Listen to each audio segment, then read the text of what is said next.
Right. Before we come to Prime Minister's questions, I would like to point out the British Sign Language interpretation proceedings is available to watch on Parliament Live TV. I'd also like to take this opportunity to welcome the new Prime Minister to her place. And I know she will ensure that any statements will be made in the House first. We now come to number one, and we start with Paula Hamilton. Pauletta. Question number one.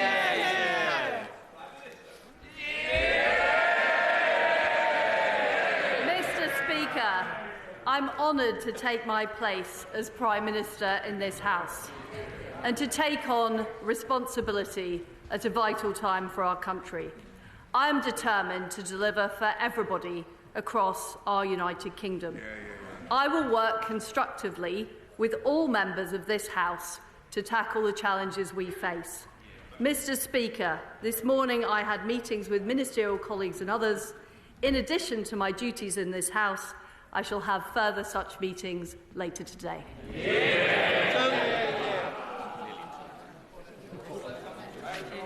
Thank you, Mr. Speaker. Can I warmly welcome the Prime Minister to her place?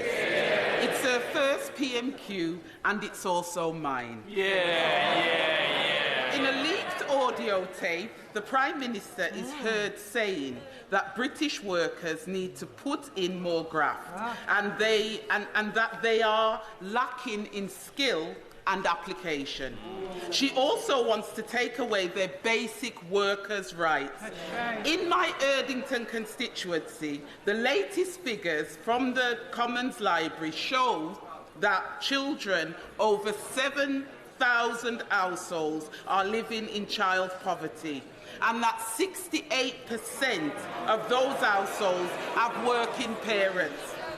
So does the Prime Minister believe that thousands of working parents on low income in my community should just put in more graft? Well, I congratulate the Honourable Lady on her first Prime Minister's question. And what I am determined to do as Prime Minister is to make sure we have an economy with high wages and high-skilled jobs. And the way I will achieve that is through reducing taxes on people across our country and boosting economic growth. That is the way that we will make sure we get the investment and the jobs that people deserve. I want to warmly congratulate my right and honourable friend on becoming the third woman Prime Minister.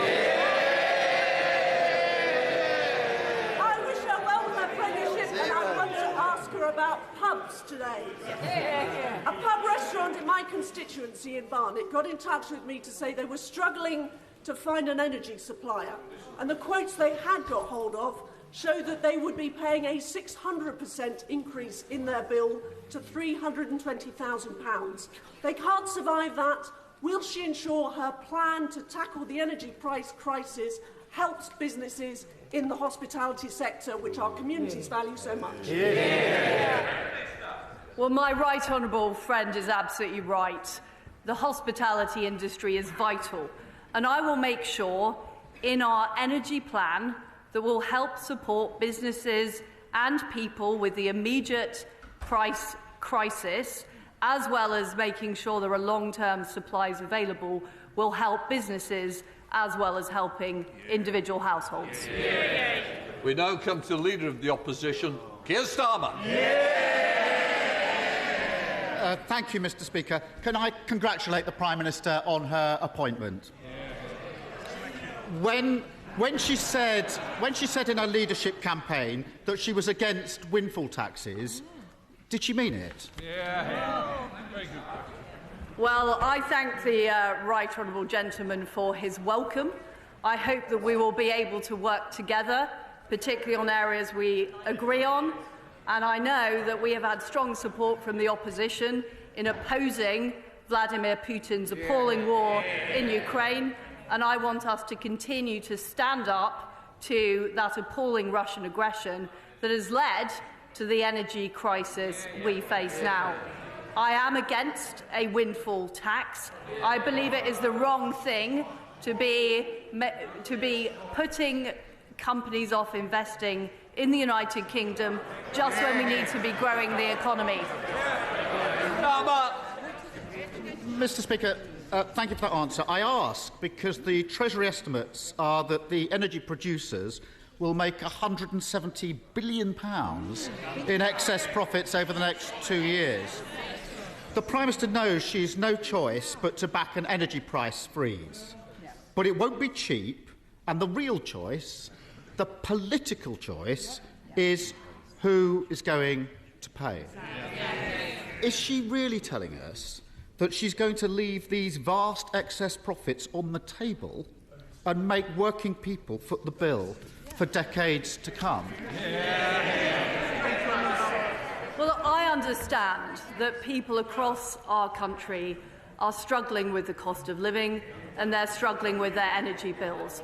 And that is why I, as Prime Minister, will take immediate action to help people with the cost of their energy bills.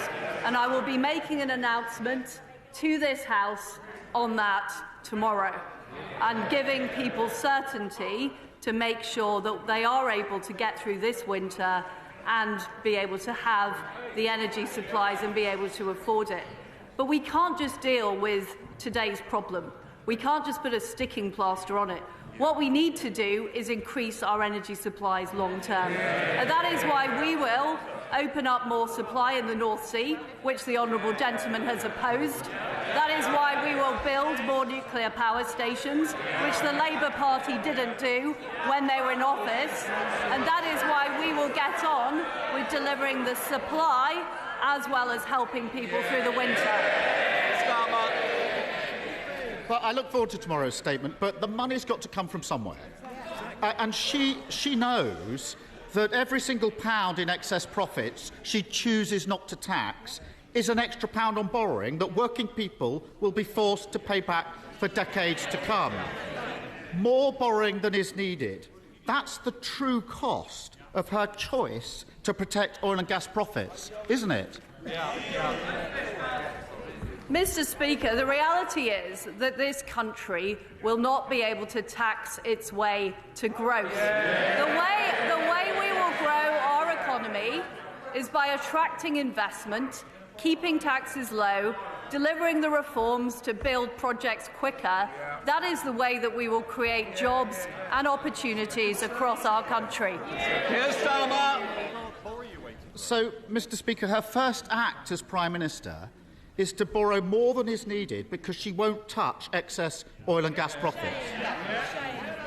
On that topic, how much would her planned corporation tax cut hand out to companies? The right honourable gentleman is looking at this in the wrong way. The last time we cut corporation tax, we attracted more revenue into the exchequer because more companies wanted to base themselves in Britain, more companies wanted to invest in our country. And if taxes are put up and raised to the same level as France, which is what the current proposal is, and which I will change as Prime Minister, that will put off investors, it will put off those companies investing in our economy, and ultimately that will mean fewer jobs, less growth and less opportunities across our country. Mr. Speaker, it's extraordinary that not only is the Prime Minister refusing to extend the windfall tax, she's also choosing to hand the water companies polluting our beaches a tax cut. She's choosing to hand the banks a tax cut. She's choosing to hand the banks a tax cut. Add it all together, and companies that are already doing well are getting a £17 billion tax cut, while working people pay for the cost of living crisis, stroke victims wait an hour for an ambulance, and criminals walk the streets with impunity. Families and public services need every penny they can get. How on earth does she think that now is the right time to protect Shell's profits and give Amazon a tax break? I'm on the side of people who work hard and do the right thing. That is why we will reverse the national insurance increase, and that is why we will keep corporation tax low. Because ultimately, we want investment right across our country. We want new jobs and new opportunities. And that is what I will deliver as Prime Minister. Keir Starmer. Mr. Speaker, the Prime Minister claims to be breaking orthodoxy, but the reality is she's reheating George Osborne's failed corporation tax plans, protecting oil and gas profits and forcing working people to pay the bill. She's the fourth Tory Prime Minister in 6 years. The face at the top may change, but the story remains the same. There is nothing new about the Tory fantasy of trickle-down economics. Nothing new about this Tory Prime Minister who nodded through every single decision that got us into this mess and now says how terrible it is. And can't she see there's nothing new about a Tory Prime Minister who, when asked who pays, says it's you, the working people of Britain? Well, there's nothing new about a Labour leader who is calling for more tax rises.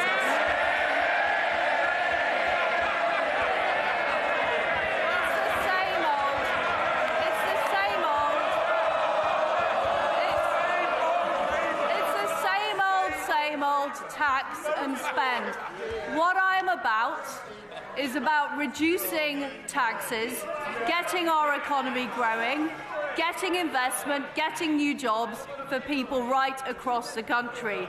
I'm afraid to say the right honourable gentleman doesn't understand aspiration. He doesn't understand opportunity.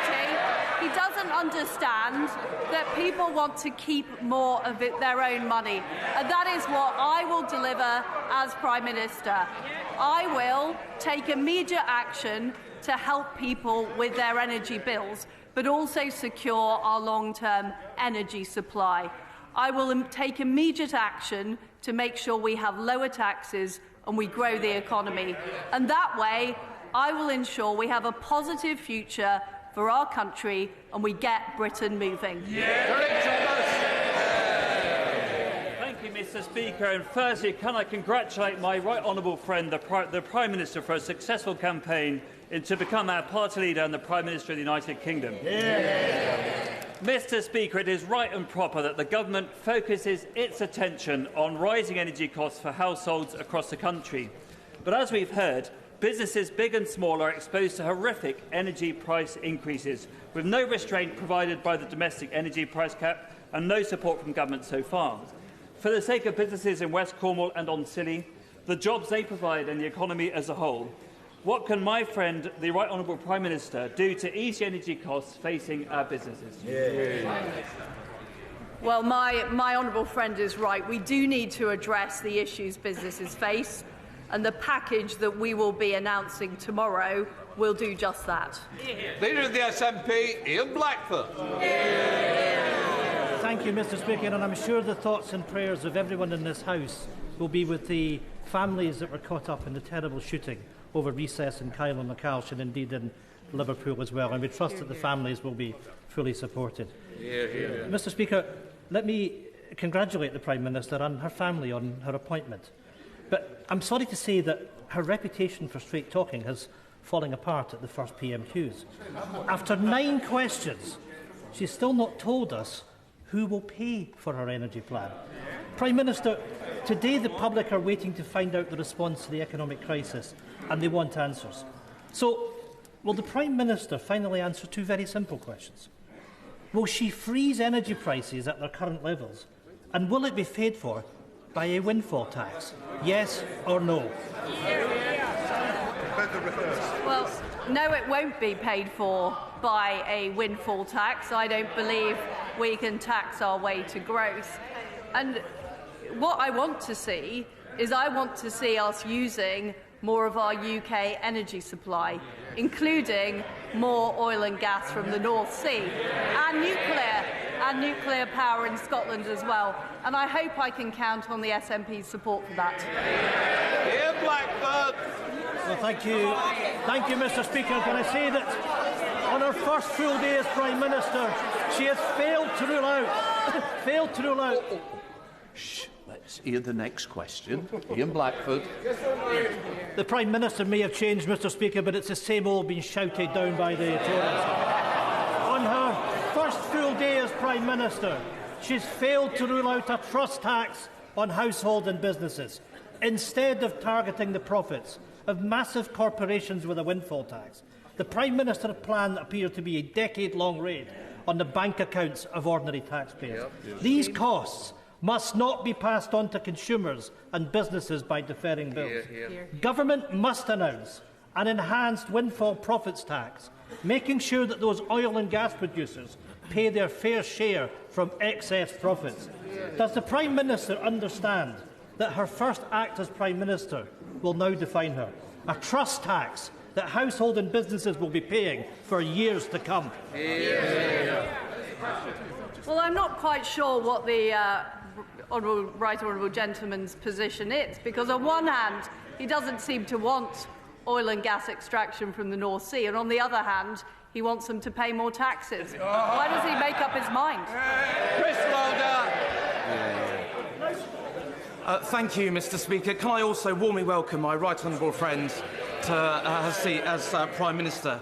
Mr. Speaker, Scottish Power, Bulb and E.ON, just three of many energy suppliers that say they provide 100% renewable electricity. Yet constituents of mine in West Dorset are baffled that the energy regulator allows those prices to rise on par with oil and gas. Would my right honourable friend confirm that she is on the side of the consumer in her energy policy that we'll hear from tomorrow? Well, I certainly am on the side of consumer, and we need to make sure that we deal with all of the issues in the energy market and the way that energy is regulated. And I will certainly be saying more about this tomorrow. Louise Wood. Thank you, Mr. Speaker. The Prime Minister should know by now that many people in the north of Ireland are starving and freezing in their homes. We need a tailored solution for Northern Ireland, but that's much harder to achieve because the DUP are refusing to form a government at Stormont. The new Prime Minister has a choice to make. She can either be on the side of the DUP or on the side of struggling people in Northern Ireland. So whose side is she on?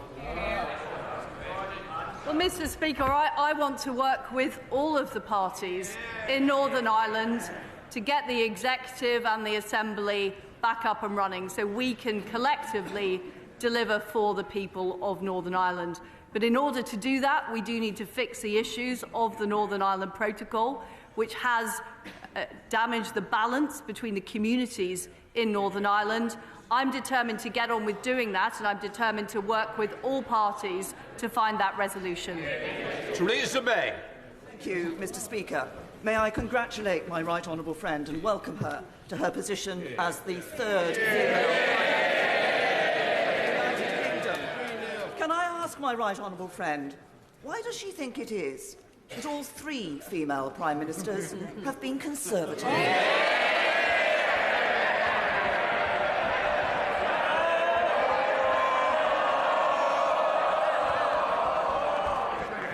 I thank my right honourable friend for her fantastic question. I look forward to calling on her advice from her time in office as I start my work as Prime Minister. It is quite extraordinary, isn't it, that there doesn't seem to be the ability in the Labour Party to find a female leader, or indeed a leader who doesn't come from North London. I mean, I don't know what it is. I don't know what the issue is. Thank you, Mr. Speaker. Can I also congratulate the Prime Minister on her appointment? Mr. Speaker, inflation is at a 40-year high. The NHS is on its knees with 6.6 million people waiting for treatment. Thousands of victims of sexual offences and violent crime are waiting for justice, not to mention passport delays, a summer of chaos in our airports and our beaches covered in sewage. The Prime Minister has served in every one of the Conservative governments responsible for this mess. So why should the British public trust her to clean up the mess that she's helped create? I'm determined that we deal with the issues facing us as a nation. We do have problems with our energy supply due to the appalling war being perpetrated by Putin in Ukraine.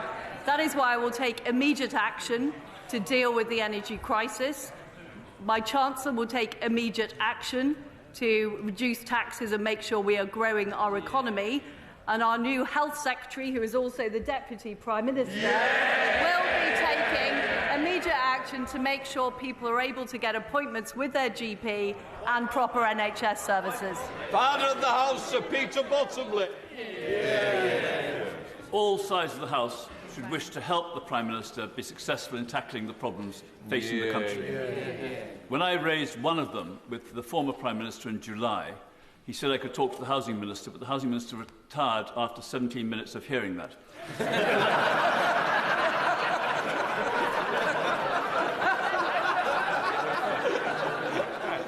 Can I ask the Prime Minister to look to see why the Planning Inspectorate are able to overturn Council's planned protections for green lungs, and will she look at what's happening to the Goring Gap, the A259 in Worthing West and in South Downs constituency, because local councils have no role if they can't protect what matters most to them.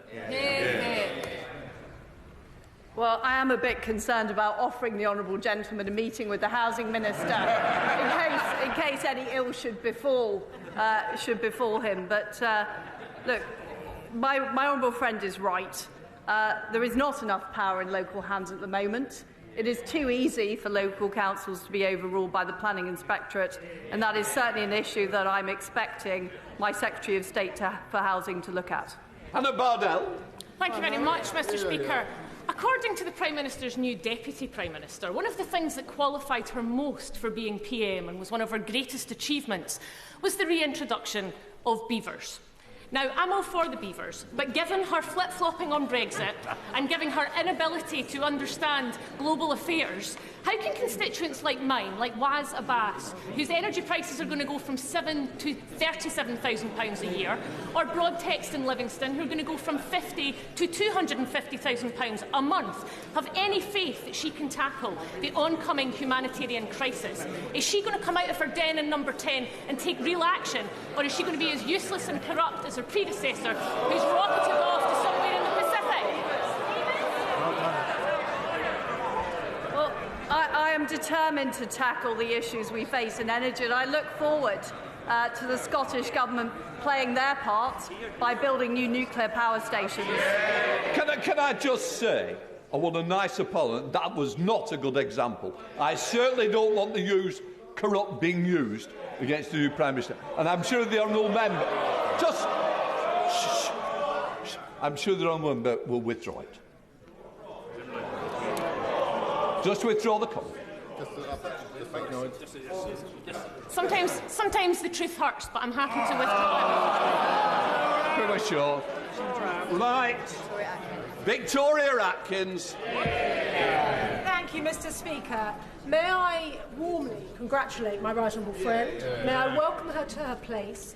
But may I also wish her the very best in the heavy responsibilities she now bears. Around 1.5 million households across the countryside rely on heating oil in order to keep their homes warm and to cook their meals. They have faced price rises of around 130% in recent months, and they are not part of the energy price cap. As rumours abound about what tomorrow's statement may hold, will my right honourable friend confirm that those 1.5 million households, many of them in rural areas such as my own constituency, will be specifically included in any mooted ideas about an energy price freeze? Well, my honourable friend is right, and many of my constituents too rely on heating oil for their fuel, and we need to make sure that we are looking after everybody in this very, very difficult winter that we're facing. Martin Day. Thank you, Mr Speaker. Members may be familiar with the work of Bowness firm Ballantyne's Castings, an iron foundry in operation since the 1820s, which in recent years has done much work around the parliamentary estate. Without the protection of an energy price cap, this specialist SME is witnessing unaffordable costs, with bills rising from £13,000 to £120,000 per month. Heavy energy users face a disproportionate burden and clearly need more support than other businesses. What will the PM do to protect our strategically important and energy-intensive industries? Well, I very strongly agree with the honourable gentleman that there are strategic industries that we need to make sure who use a lot of energy. We need to do all we can to help them become more energy efficient, but we also need to make sure that they're able to remain competitive in the global marketplace, and that is certainly something the Energy Secretary is looking at in preparing this package. Dr Kieran Mullen. Can I congratulate the Prime Minister on her appointment and tell her I know my constituents wanted to succeed at a difficult time. Outside of the immediate challenges of energy and inflation, levelling up remains a priority for them. One way to demonstrate her commitment to levelling up would be to choose a town like Crewe to host Great British Railways. Can she ensure that levelling up is at the heart of that decision? Well, Crewe is, of course, a great railway town. My honourable friend is absolutely right. I'm not going to prejudge the decision that will be made, but what I will be doing as Prime Minister is absolutely focusing on levelling up and making sure we're attracting the investment and growth into parts of this country that have been left behind, so they have their fair share of opportunity. Alex Davis-Jones. Mr Speaker, the new Prime Minister is now finally in post. But make no mistake, she does not have the support of the British public. She can't even rely on the backing of her own MPs. And people in Pontypridd will never forget that she played a key role in a government that failed millions. So will she now finally do the right and decent thing and call a general election?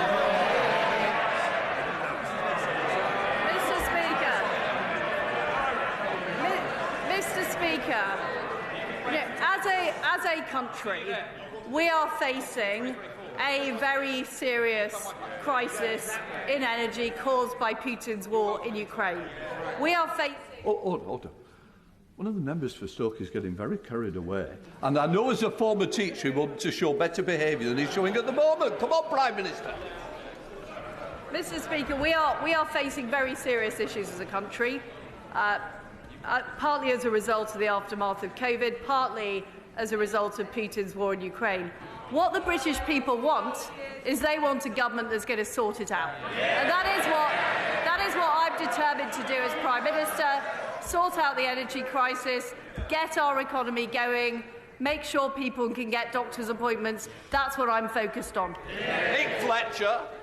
Mr Speaker, I would like to congratulate my honourable friend for the position as Prime Minister, but I'd also like to thank her for the support of my campaign to keep Doncaster Sheffield Airport open. Would she now help further right into South Yorkshire Mayor Oliver Coppard and Peel Holdings Chairman John Whittaker to remind them of their powers, duties and responsibilities to the people of South Yorkshire and beyond? And will she use the full weight of her office on these decision makers so as to keep our Doncaster Sheffield Airport open? Well, regional airports, including the Doncaster Sheffield Airport, are a vital part of our economic growth. And what I will make sure is that the new Transport Secretary is immediately onto this issue. I know she is, I can tell. Look, she's already contacting the people in Doncaster and Sheffield to make sure we do protect this airport and we protect that vital infrastructure and connectivity that helps our economy grow. Helen Morgan. Thank you, Mr Speaker. And I'd also like to welcome the Prime Minister to her new post. During her leadership campaign, she said that waiting times for ambulances in her rural Norfolk constituency were appalling. And in North Shropshire, I think many of my constituents would agree with that statement. Across Britain, waiting hours and hours for an ambulance has become normal. But instead of focusing on this problem, a leadership fiasco in the Conservatives have seen 3 health secretaries in 3 months. Will the Prime Minister get a grip on this grave situation and commission the CQC into investigating the causes of and the solutions to the ambulance services delays before a service in crisis faces the additional pressures of an oncoming winter?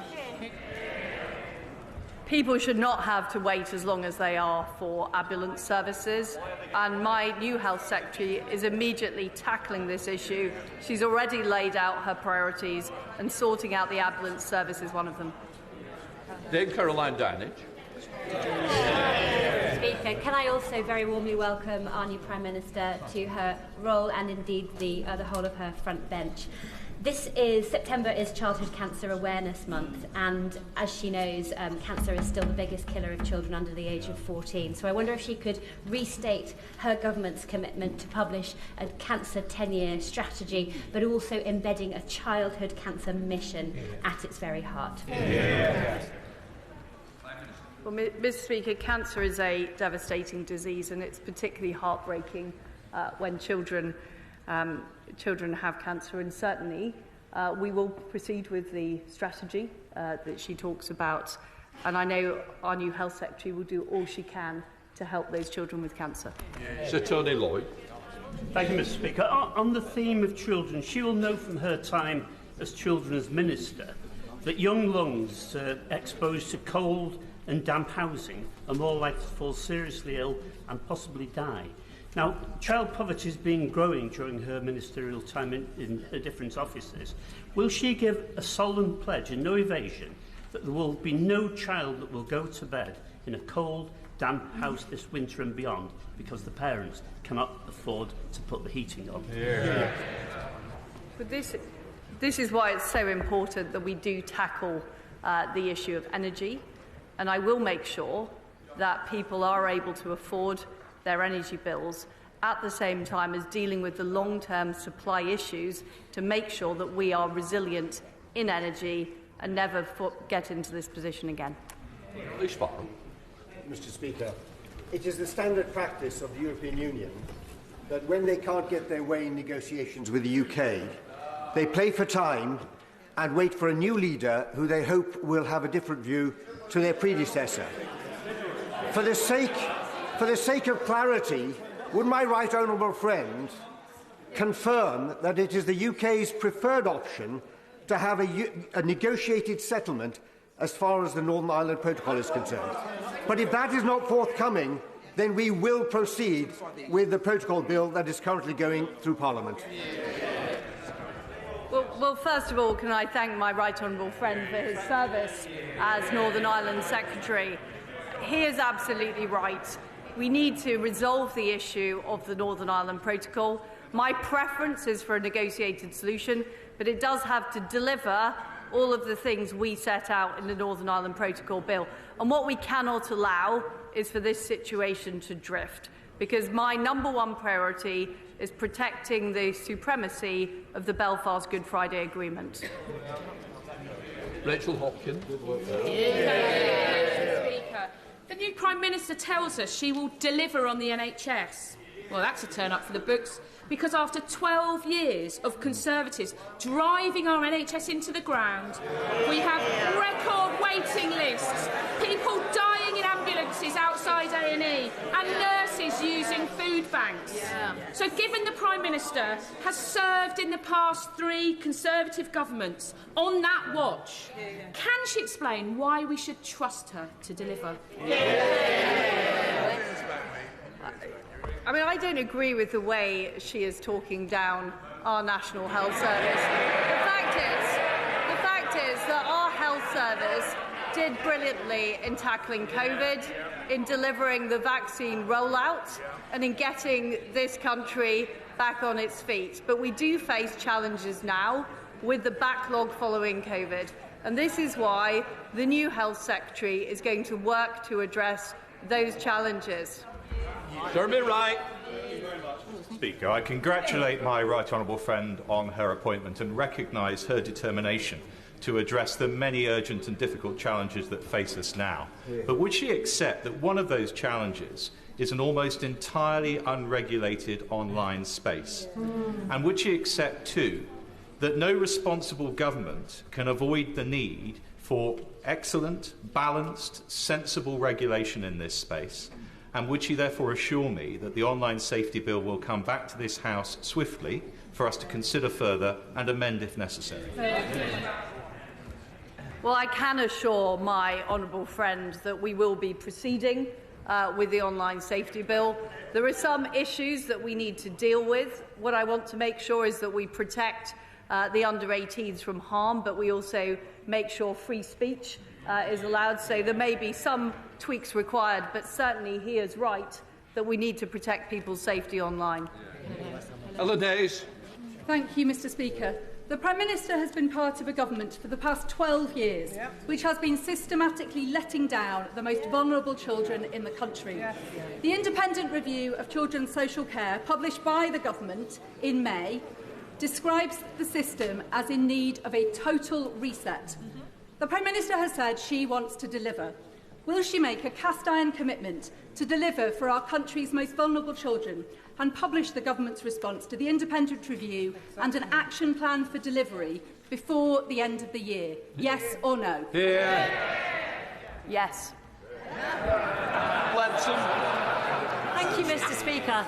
I would like to congratulate my right honourable friend and her whole front bench and wish them every success in the new government. I'd particularly like to thank my right honourable friend for her steadfast commitment to support for the earliest years throughout the 12 years that she and I have worked together for 3 previous Prime Ministers. So can I ask her now to renew her commitment to rolling out the Best Start for Life to give every baby the best chance at leading a fulfilling life? Prime Minister. My right honourable friend has done such a fantastic job championing this issue, developing the policies, and I am committed to following through and delivering for children, because what we know is intervening early, helping children early is the best way to help those children have a successful childhood and ultimately a fulfilled life. That ends PMQs.